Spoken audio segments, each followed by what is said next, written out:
Alright, so I'm trying to improve my act recently. So here's the thing that I learned recently, is that apparently comedians are supposed to change their act to cater to different audiences.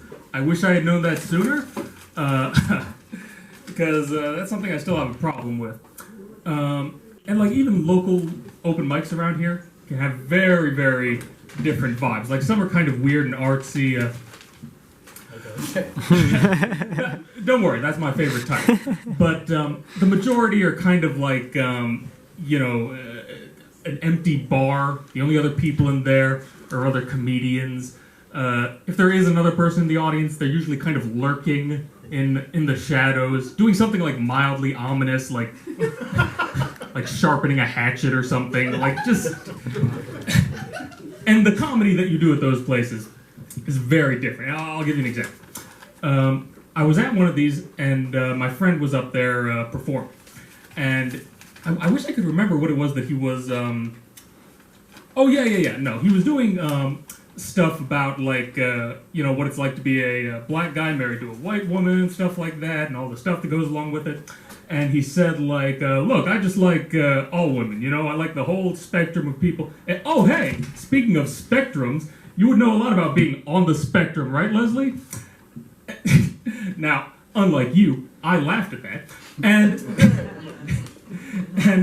when I went up there, I mean, it's a good joke, but I can't just let it go. This isn't that type of place. So I go up there, and naturally the first thing I say is, hey, Darrell, do those white stepkids call you dad or uncle?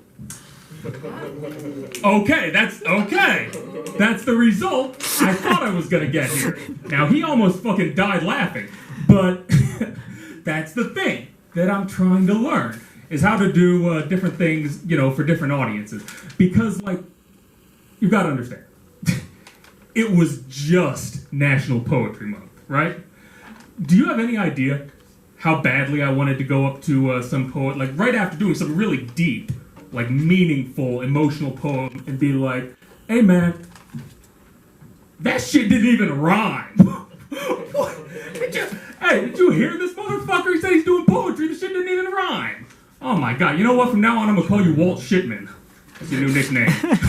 I'm gonna call your girlfriend Edgar Allan Poe.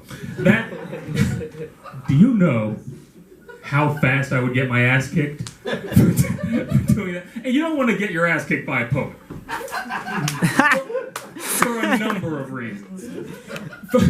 First off, you know that they're just going to be back next week doing a fucking sonnet about how they kicked your ass.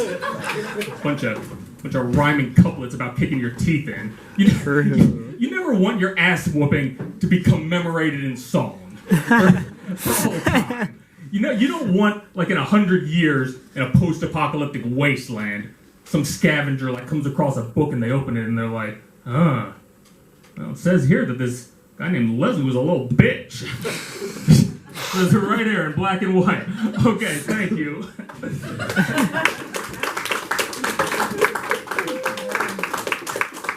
Maybe one more round of applause.